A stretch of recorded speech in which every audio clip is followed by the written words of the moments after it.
It's July and it is hot. And for me, that means I get up early, I get outside, I do what I need to do before the heat really creeps up over the trees.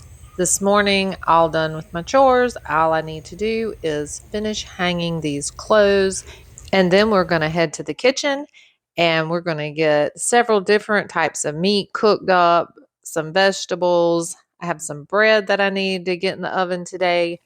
Some of what we cook today will be for supper tonight, and the rest will go in the freezer to be pulled out later on days and nights when there just isn't time to get a home cooked meal on the table. So come on, let's get started.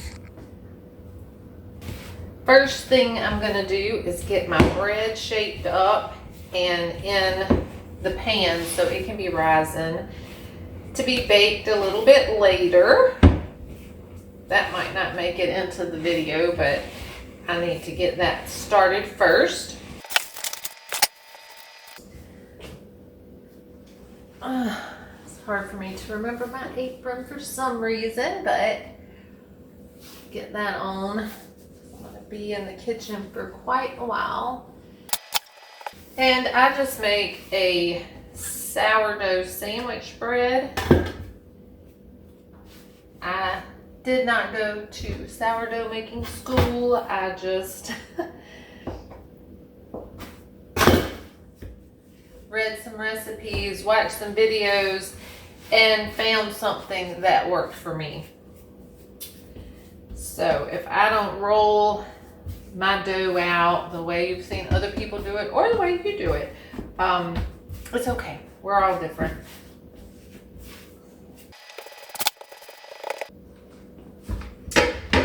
My main thing is I do not want a lot of air pockets in it. I mean, if it is, it's fine.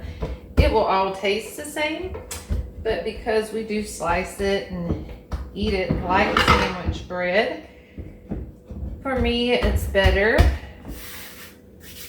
if it doesn't have a bunch of air pockets in it. So I just press it down in my pan once I get it in there. I found that seems to work for me. I didn't weigh those loaves. This one's much bigger than this one, but again, that's okay. I'm just going to put these in my oven with the light on and let them rise while I do some other things.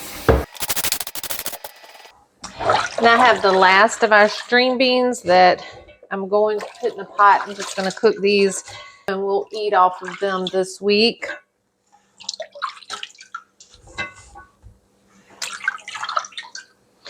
We actually pulled our string beans up. I pulled the last of them up this morning. We started pulling them up yesterday. I think we have 84 quarts put up. My goal was 100, enough for 2 years, which this may be enough for 2 years. We'll see. Now that my boys don't live at home, they do still eat with me a lot though. I'm going to add, this is some canned rabbit broth, and then I'll fill them up the rest of the way with water. Get those on the eye and turn them on. I'll probably need to add a little more water to them, and then we'll move on to something else.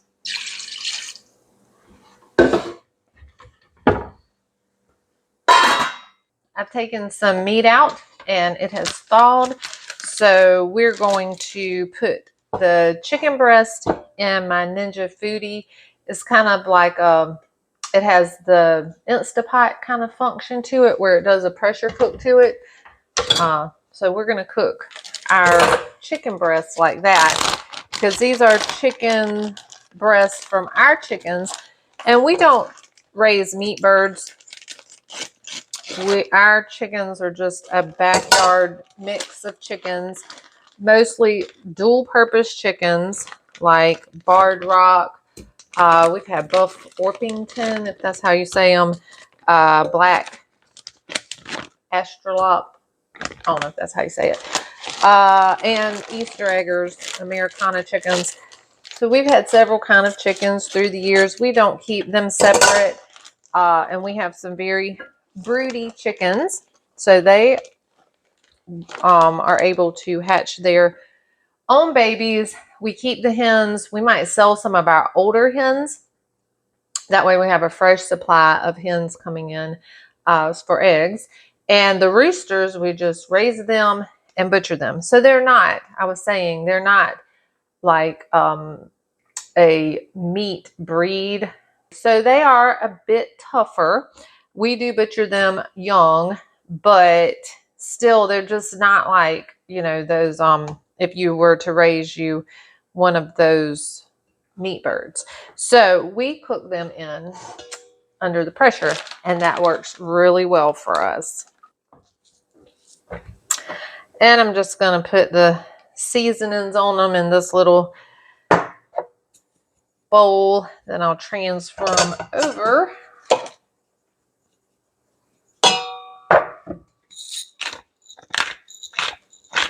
Smoked paprika, garlic powder, onion powder, salt, pepper. That's what I put on there. And these breasts are way smaller than any chicken breast I ever did buy out of the grocery store. And that is fine with me because I know where they came from. I know what they ate. I know how they were treated, all that good stuff. So I have the chicken in here, and I'm just going to put a little bit of water in the bottom and put them in my Ninja pot. And I'll just put those on the pressure function for 10 minutes. And my Ninja's over here because I just can't stand a lot of stuff on my counter. So I use it over here on this little cart. Works out really good for me. Now I'm going to get the cube steak out. Salt and pepper and seasoning these the way that I want to season them.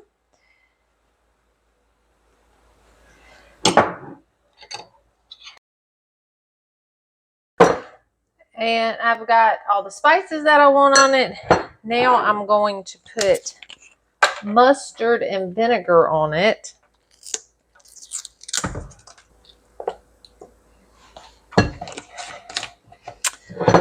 And I buy the vinegar from somewhere in a 5-gallon bucket. It's the only place I could find organic vinegar. And so anyways, works great in these little bottles. So I'm just going to mix this up. I probably should have and could have mixed up the vinegar and mustard in a separate container and poured it on top of these, but I did not. So here we are doing it this way because I didn't think that through. You'll find that I do that a lot. I just jump in and do it. And it always works out. It just makes it a little bit harder for yourself when you don't think it through. That's that. I'm going to put this in the refrigerator, covered. And I'll pull this out, put it in some flour, put it in the frying pan. That's what we're having for supper. And I have some hamburger meat that I took out. Vacuum decided to turn back on, so just have to ignore that because it's got to do its work too while I do my work. So I don't have to do that work, right? Okay, so this is the hamburger. I am going to season it. Add, I don't have any bread. So I think I'm going to use crackers, like saltine crackers. I hope I have some. I have not even checked. I'm going to season it up. Eggs, some kind of bread, something in it. And we're going to make patties and cook these in the frying pan. I did find some bread in the freezer. I always keep bread in the freezer, but my kitchen refrigerator went out not long ago, and things that were not necessary, I did get rid of, and I fed those to my chickens, but these are my back freezer. I do have bread, but I have to wait for them to thaw. So I'm probably just going to cover this and stick it in the refrigerator for just while I do a couple other things and come back to it. And the last thing of meat I have is a pot roast. I don't know if that bowl's big enough. Maybe. And what I'm going to do with this is cut it into bite-sized pieces or smaller pieces. We'll see how it cuts. Once it's done, sometimes it cuts up better. So we'll see how it cuts before I say how big I'm going to cut it. I'm just going to season this. Even though we'll probably use this on tacos, it can be used on different things. So I won't put taco type seasoning on it until I just, take it out the freezer and use it in whatever dish I'm going to use it for, just in case I decide I don't want to use it for tacos. I don't want to lock it into that yet. So we're going to just put it in this bowl. My chicken probably has a little bit longer, so we're going to put it in the bowl and stick it in the refrigerator until the chicken is ready. Not going to bother covering it with aluminum foil or anything like that. I'll cover it with a rag. I'm going to pull it out in just a few minutes. While we're waiting on the chicken to finish up, we will clean up some of this mess. I decided I wanted some potatoes. I only had a few in the house, so I just went and dug a couple up. We're waiting on them to stay in the ground for a couple weeks before we dig them, so hopefully the skins will be thicker, better for storage. But until then, when I need a potato, I just go dig some up. These are some I dug up not long ago. You can see my hands are still really dirty. I just came in. And this is kind of interesting. The color is much different. This one I dug up last week, and this is what some of them that were left over that I didn't use. And this one was today, and look how light that is. And this was this color when I dug it up because I remember thinking how hot pink it looked.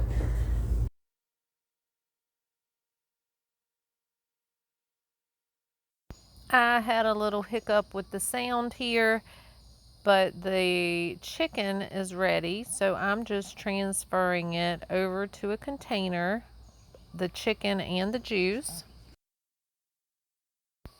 I'm just gonna cover that container with the chicken and juice in it, push it over to the side, let it cool.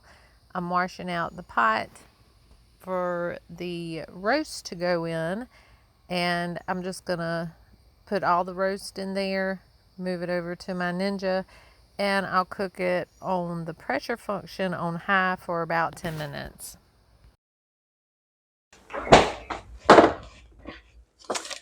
And I'm just going to put some salt and pepper and butter in with the potatoes.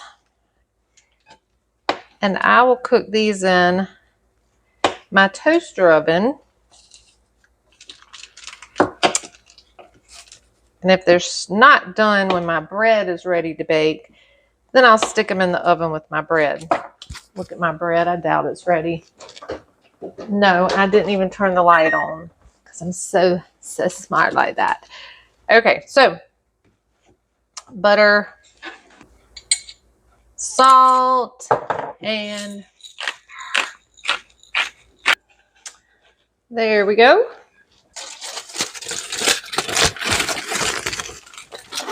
And I have aluminum foil up here that I cover stuff with, and it's not very dirty. I most certainly do just put it right on top of something like this and use it again. So I'm going to pop this in my toaster oven. And I don't feel like the temperature with the toaster oven is the same as with the oven. So it's like 375, 400. I put it on for about 45 minutes, but I may have to put it on longer. I'll just check. I like to clean up in between doing things in here, or else I'll be so tired when I'm done. It'll be like, oh God, who's going to clean this up? And I am making what we call hamburger steaks out of this. Something I learned from my mother-in-law. And sometimes we just do hamburger patties though, and you just season it up however you want to season it up.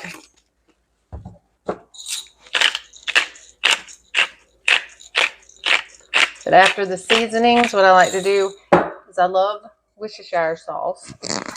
When I ate these, I don't, in all honesty, I don't eat meat. So all of this is for my family. The meat portion of it is for my family. But I still have to cook for my family. So I always say we. But I am not eating meat right now. So when I ate meat, I did love these.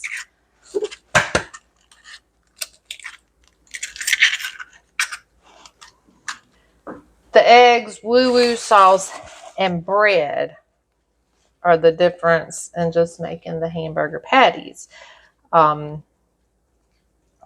It's basically, to me, like meatloaf, but you do it in patties. I never make meatloaf anymore because these cook so much quicker and they're easier to reheat. They're easier all around.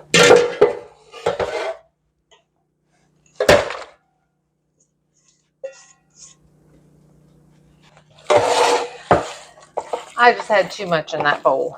This is going to be much better. Get in there and mix it up. I'm going to add a little tallow to the bottom of my pan. And while we wait on the pan to heat up, we'll make our patties. I just make them all in balls, and then when I put them in the pan, I'll flatten them out into patties. Oh, pan's hot now. I think this will be supper tonight. Well, the guys will eat this with the potatoes tonight, and the cube steak will be for tomorrow night. And the rest will go on plates for my husband's lunch this week. And then I will individually freeze them. So say, I don't know, it's Saturday and I'm busy doing whatever and I don't have time or don't want to stop to fix anything. So I just pull out one of the hamburger patties. Same thing for during the week. If I'm not cooking, then I can just pull out a couple of these hamburger patties, cook a vegetable with it, bam, got some supper, because meat takes the longest to cook. I like to have frozen cooked meat on hand. Works out great for us. And I know a lot of people, they don't like to reheat stuff. That's not their thing, but it doesn't bother us. And so that's what we do. And it works out really well for us. Our roast is done. I'm going to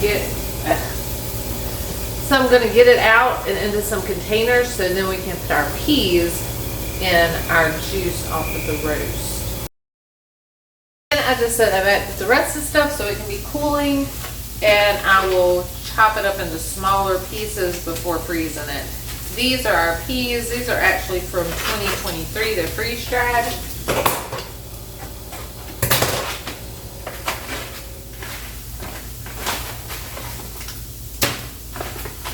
So if you're not familiar with freeze drying, it just makes takes all the moisture out and makes them crunchy. If you can, I don't know what I'm doing. Where's my hand? That's so, yeah. See, it's like crunchy. But I'll put it in the juice. I'll add more water to it. And they will rehydrate and cook. And peas do very well freeze dried. Peas and butter beans. I don't care to rehydrate string beans. Now, if I'm going to eat them like a snack, they're okay with that. But rehydrated, I don't particularly care for them freeze dried. But peas and butter beans, they're very good like that. So I'm going to put these in the cooker. Well, I'm going to put some more water on them and put them under the pressure for like 5 minutes.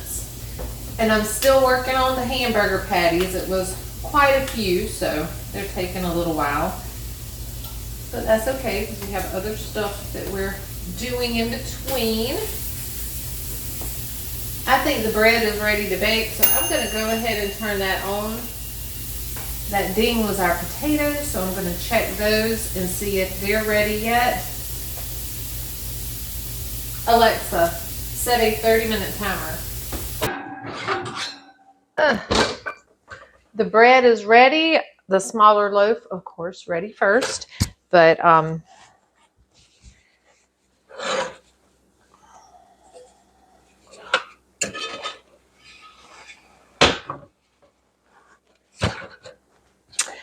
and I just like to rub a little bit of butter on top of them when they come out the oven. Let's see where we're at now. String beans are ready. Bread is ready. I cooked the patties. They're ready. The roast is ready. Chicken breast, got that. And my peas have went off, but the pressure hasn't come down yet. And the potatoes, they're done too. So what I'm doing now is just letting it cool so I can get it packaged up and put in the freezer. While it's cooling, I'm going to get me some of this fresh bread and eat some lentil spaghetti that I made yesterday. Take a little break, and then I'm going to come back and get all this stuff put up. Well, I've had a little lunch and a little break, and I'm back to get this stuff put up, packaged, and put into the freezer for later. First, we're going to do the patties. And I've already put saran wrap down. I'm just going to mark my bag and what's in it with the date. So I am just putting them in saran wrap individually. So if I want to take 1 or 2 or 3 out, I can just do that. Heat them up. Then they're individually packaged like that. So you can just pull them out of your freezer bag. You'll put them all in a freezer bag. Just pull one out at a time. And I'm also going to put a few of these on plates for my husband's lunch. I'm going to keep 3 for supper tonight. And I'll put 2 on plates. Leaves me with 3 more to individually package. Okay, so that is the hamburger steaks all individually packaged. I think I got about 15 in here. And I'm just going to put those in the freezer. Pull out 1 at a time, 2, 3, ever how many you need. I'm going to keep these out for supper tonight. And I'll probably just make a gravy to go with these.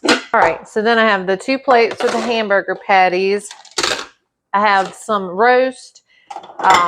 This is the roast. I'm going to freeze 2 bigger containers, and I'm going to put some of it on one of his lunch plates. I need to mark it first.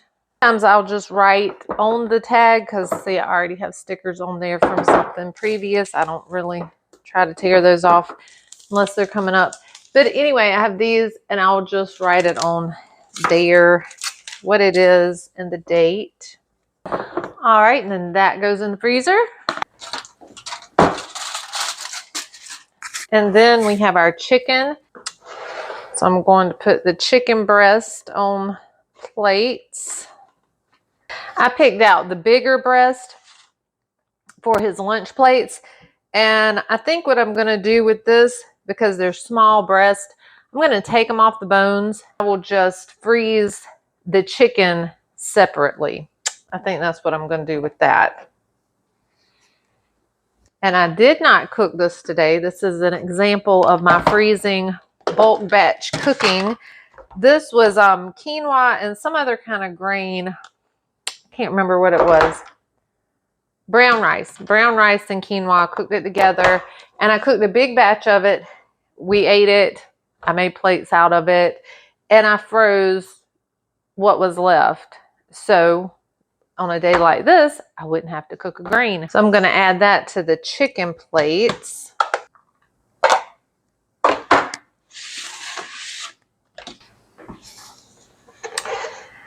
And then we have our field peas, Dixie Lee peas. We cook those in the broth off of the roast. And I'm going to add those to some of these plates.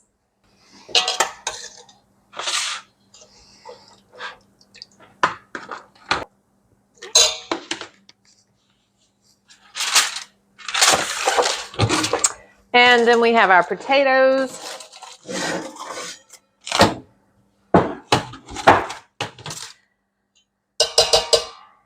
I'm going to add those to the hamburger plates. And these three, I'm not going to put peas on them. He might get kind of peed out, right? But tomorrow, I know I'm going to make sugar peas to go with our cube steak. So I'll make enough sugar peas for us to eat and add to these plates. And yes, that's where we're at there. These plates are done.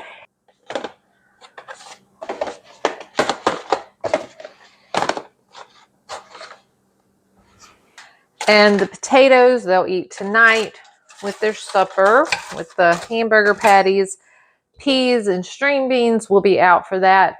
Whatever we don't eat with the peas, I will freeze those in containers kind of like this, and I'll pull them out sometime for supper instead of having to cook them, from being dried from the beginning. It'll be a lot quicker just to heat them up. And I always make, or generally, I make Danny's breakfast on Sundays. He just takes sausage, eggs, and a piece of bread.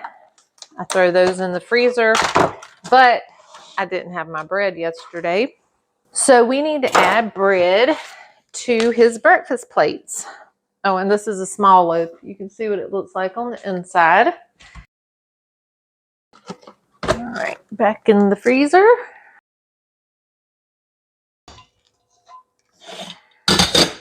And the peas I did put in a smaller pot so I can get this washed up and it won't take up as much room in my refrigerator. So that is pretty much it for today. I do need to bag up my bread once it's completely cooled, and I'm going to take this chicken off the bone. I'll just put it in a freezer container and have it in the freezer one night. Whenever I need a meat, I'll just pull it out.